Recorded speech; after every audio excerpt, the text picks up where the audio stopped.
La literatura costarricense podemos considerarla como una familia de textos. En las familias hay generaciones. En la literatura costarricense también las hay, y hay una generación muy importante, la generación del 40-50, a la cual nos referiremos hoy, porque es una generación en que el contexto sociohistórico especial que está viviendo el país en esta época del 40-50 está como base temática en las producciones, pero es a la vez una literatura, una generación que trabaja el lenguaje estético, que trabaja sobre los signos.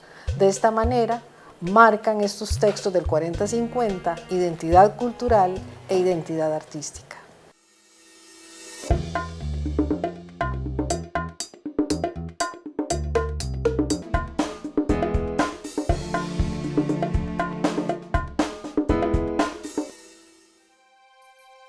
Con esta generación literaria la palabra también se parte.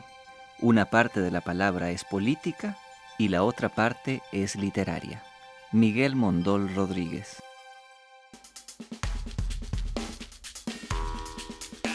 En este capítulo de Identidades nos acompañan el doctor Miguel Mondol y el doctor Arnoldo Mora para conversar acerca de la generación del 40, la literatura y la política.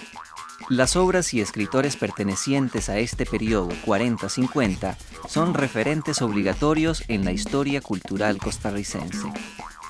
Las reformas, las luchas sociales y la revolución son el ambiente en el cual una generación de escritores refleja la convulsión política del país.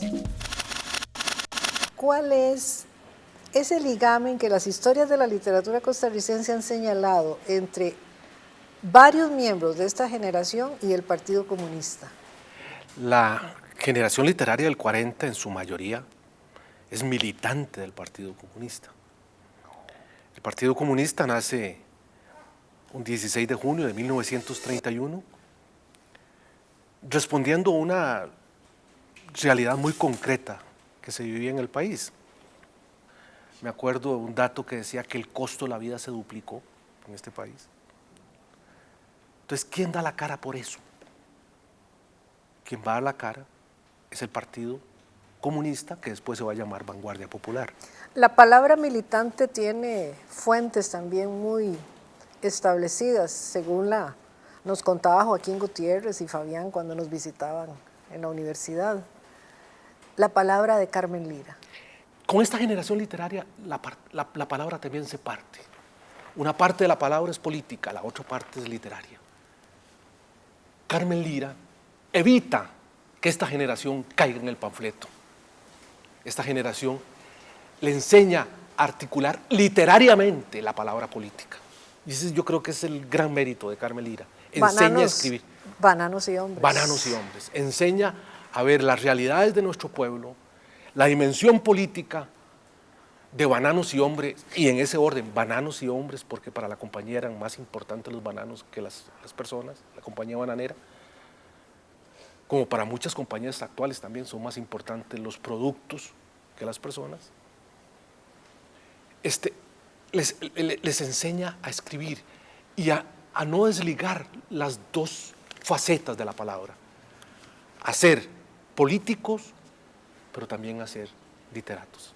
Y entonces eso evita que nuestra literatura caiga en el panfleto, lo cual retoma Calufa. ¿Qué se decía en los periódicos sobre lo que iba a significar la compañía bananera, como para que esta gran maestra Lira viera en las posibilidades estéticas del texto de Calufa, Mamita Yunay, hiciera esa gran ironía, ¿verdad? Porque la mamita pues es una figura de amor, es una figura que protege, nutricia, pero Mamita Yunay es, por lo que después el texto nos presenta, es una violación de todos los derechos humanos. ¿Qué era lo que se ofrecía en el país, en la prensa, me imagino, como las grandes maravillas que iba a lograr la Unite? Esa palabra irónica de Calufa, Mamita Yunay, porque muchos pretendieron, sobre todo las clases gobernantes, que la compañía iba a ser la mamá, la mamita. Incluso la compañía llega al extremo de poner presidentes en este país. Hay digamos, Hay un presidente costarricense que fue abogado de la compañía bananera. La compañía le hace préstamos al gobierno. En 1938, en el presupuesto de la República, figura un préstamo de la compañía bananera al gobierno costarricense. Entonces, para muchos era la madre nutricia. Para Calufa no. Para Calufa es, irónicamente, Mamita Yunay, lo que representa nuestra explotación más profunda, nuestra pérdida de soberanía. Porque otro rasgo importantísimo de esta generación del 40 es el rescate de la soberanía nacional. Y que Puerto Limón, de Joaquín Gutiérrez, es como la novela a la que le toca la gran huelga bananera de 1934, llevar a lo estético, esa palabra militante, llevar a lo estético la huelga bananera de 1934. Correcto. La primera gran ofensiva de los trabajadores contra una compañía extranjera en América Latina. Y ese es el significado que tiene Calufa, ¿verdad? También. Como dirigente sindical y como escritor comprometido, como escritor que hace ejercicio de la palabra militante. Pero una palabra militante que quisiera insistir no es una palabra panfletaria, no es una palabra para levantar ánimos, sino que es una palabra cultivada, gracias al aporte de Carmen Lira.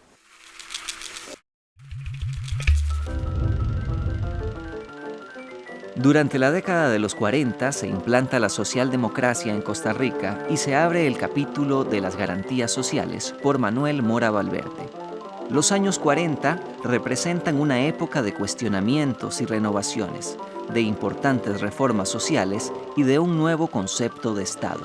Los principales temas que tratan las obras literarias de este periodo son la problemática social, la distribución de la tierra y la entrega del país al capital extranjero, como es el caso de la United Fruit Company.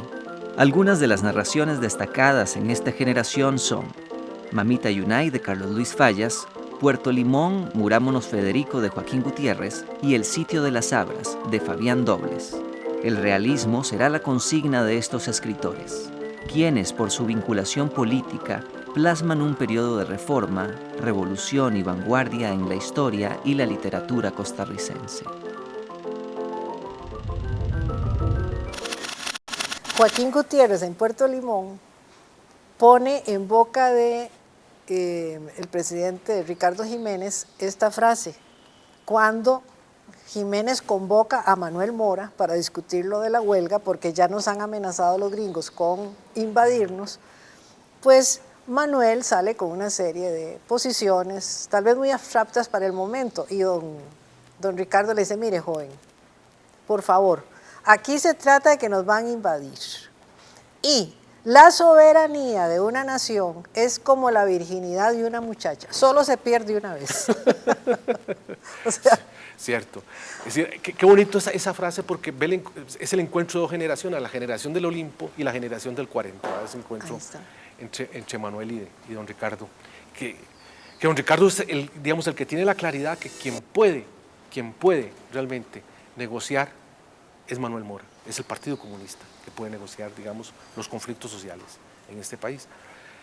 Cuenta don Joaquín Gutiérrez, creo que está en el tomo 5 de sus obras completas, que en alguna ocasión tuvo que acompañar a don Manuel Mora a un discurso de plaza pública ya en la década de los 40 por el lado de Tucurrique de Turrialba. Y que llegan ellos a la plaza y había terminado el sermón, el sacerdote, diciendo que los comunistas eran engendros demoníacos. Dice, ¿cómo íbamos a debatir eso? ¿Cómo íbamos a rebatirlo? Dice, solo mediante el ejercicio de la palabra.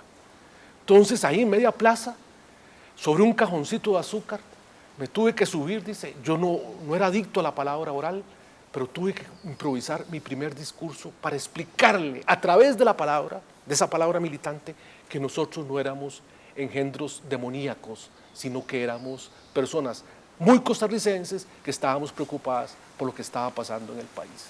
¿Qué otros aspectos del ideario del Partido Comunista podríamos encontrar en la producción estética de estos escritores? Las garantías sociales, las conquistas por las garantías sociales, la lucha por la vivienda, la lucha por la salubridad, la salud, por la lucha por la educación, son temas que están en nuestra literatura y que forman parte del ideario del partido.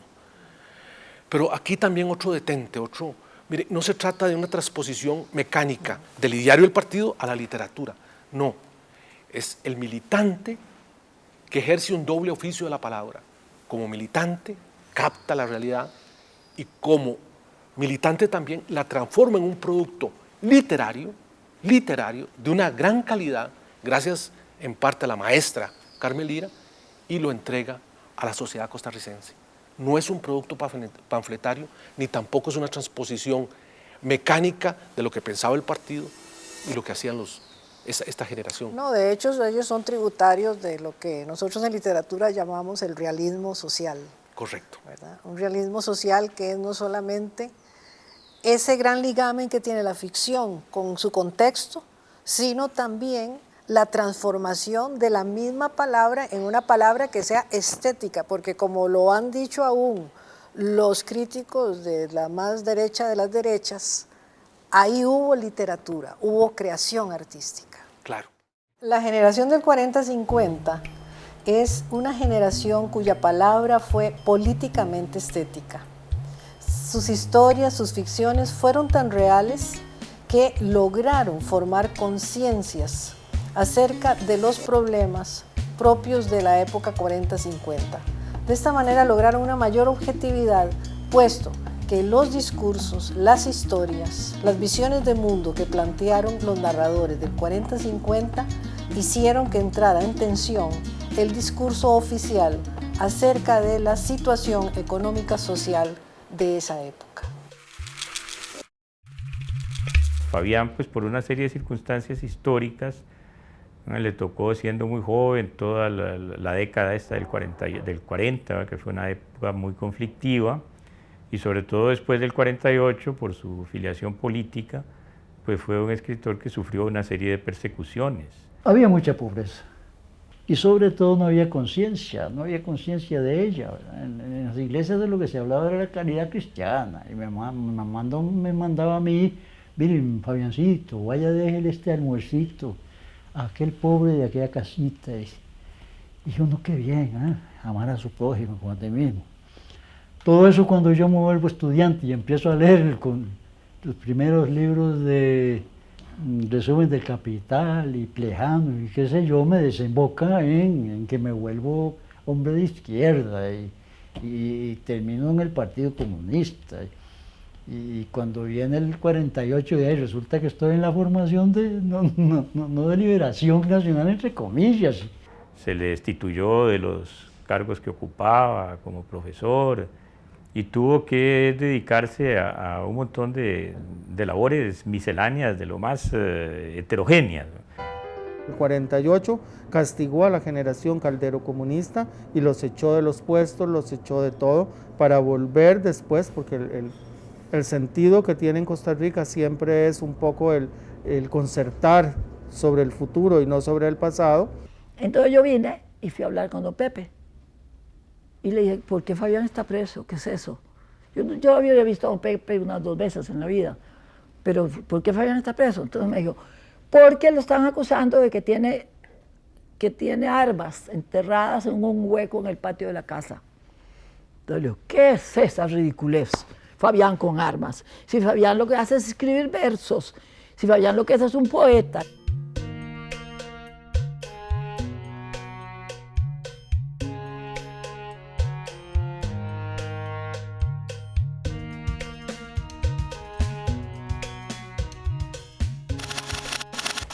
Cuando te digo generación del 40-50, ¿qué imágenes llegan a tu mente?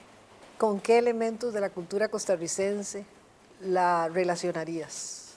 Bueno, la década de los 40 es la gran década en que nace la Costa Rica contemporánea. Es el parto de la Costa Rica contemporánea en sus 2 grandes fases, en las fases de las grandes reformas sociales y en la fase de la construcción de la democracia en el sentido político de la palabra, o sea, democracia social y democracia política. Y dentro de este contexto se da la madurez de la novelística, o sea, la novelística costarricense llega a su plena madurez con el realismo social. El realismo social que inicia con un relato más bien breve y con muchos rasgos de ensayo de Carmen Lira en 1936, que son hombres, bananos y hombres, en que ella dice, pongo primero bananos que hombres porque en la compañía bananera son más importantes los bananos que los hombres. Y a partir de ese momento se considera que surge el realismo social.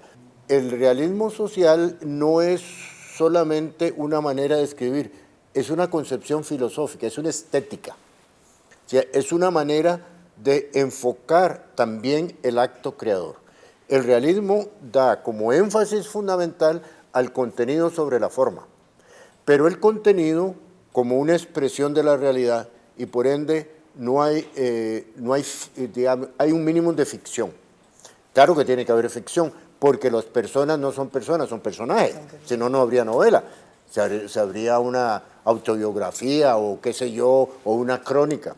De hecho, Mamita Yunay comienza por ser una crónica, que Carmen Lira le ve rasgos novelísticos y entonces le dice a Calufa que la convierta en novela, pero comenzó por ser una crónica en un periódico, y en un periódico políticamente comprometido, o sea, no pretende objetividad, pero no pretende imparcialidad.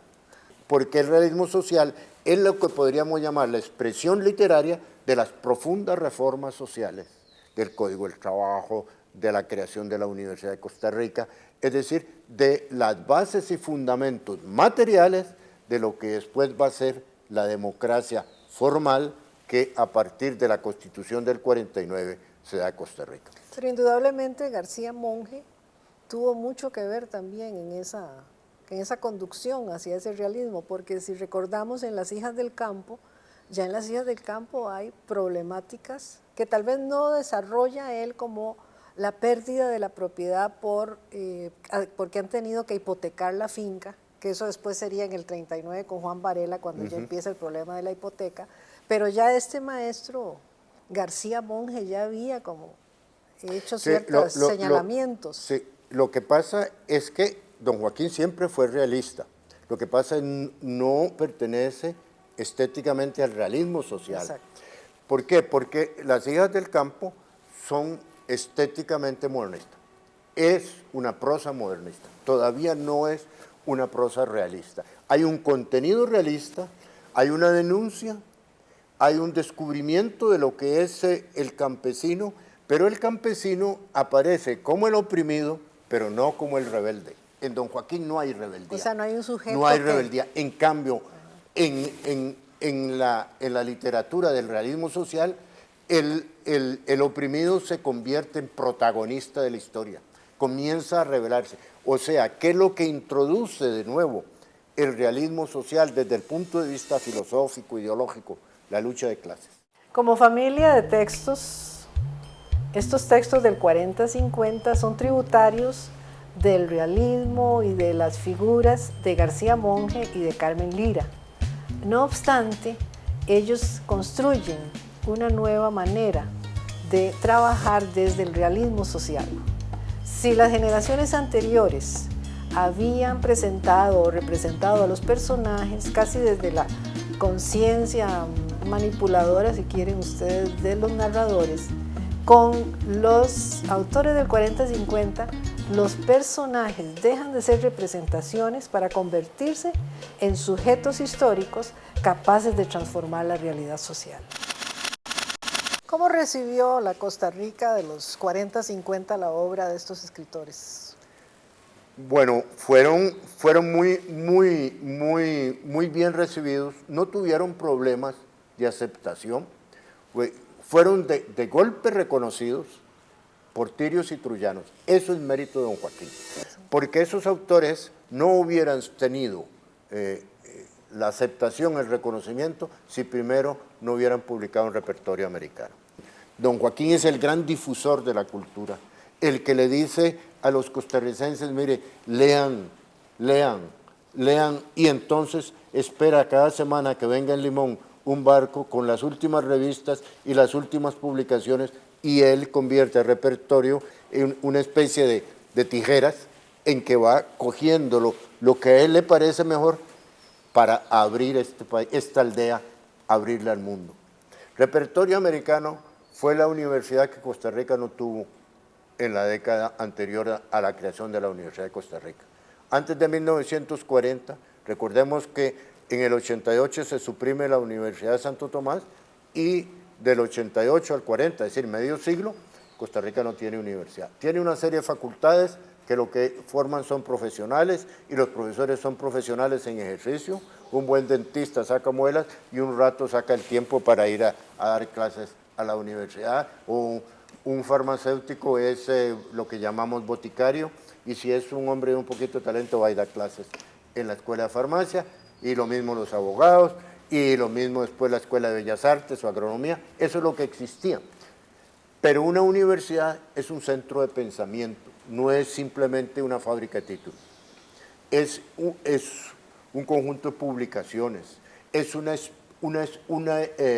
fermento permanente de inquietud, de confrontación de ideas. Ahí se tienen que cruzar y entrecruzar todo lo que está pasando en el mundo. Tiene que ser la conciencia lúcida de una época, como decía don Rodrigo Facio y tanto repetimos nosotros. Eso lo hace el repertorio americano. El repertorio americano llena ese vacío y de hecho en la década de los 20 se convierte en la revista cultural más importante de habla española en todo el mundo.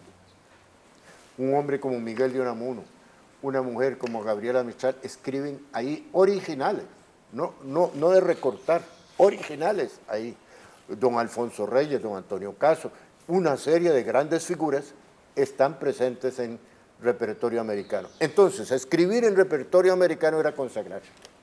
Usted, Sonia, no era nadie si no aparecía en repertorio americano. Desde el momento en que don Joaquín considera que Sonia Jones ha escrito algo que vale la pena, desde ese momento el país y fuera del país te acepta. Y eso pasa entonces por ilustres desconocidos, Ma Jiménez, el joven don Joaquín Gutiérrez, el joven Fabián Dobles, comienzan a escribir, Carmen Lira, escriben ahí, todos ellos comienzan a escribir ahí. Entonces, a partir de ese momento ya son consagrados, ya tienen una aceptación literaria. De la palabra del maestro Mora retomaría entonces a manera de conclusión que la generación del 40-50 es la generación que crea la novela en Costa Rica, que la generación de la 40-50 es una generación que no podría haber sido sin la obra anterior de un Joaquín García Monge, de un repertorio americano. Por ende, también sin la obra de los liberales que alfabetizan este país. Muchísimas gracias, Arnoldo, por esta lección magistral que nos has ofrecido hoy. El doble oficio de la palabra que ejerció la generación del 40-50, palabra políticamente comprometida, políticamente estética, marcó para siempre a esta familia de textos llamada literatura costarricense. Le marcó una misión, la de ser la voz de aquellas clases marginales, de aquellas clases en donde los derechos humanos se violentan. Esta generación también es y fue tributaria de las obras de los maestros como García Monge, como Carmen Lira. Y hoy quiero recordar en las palabras de Joaquín Gutiérrez a esta generación y a las generaciones que las precedieron. Joaquín decía de García Monge y de Carmen Lira, siempre conmigo hasta mi muerte.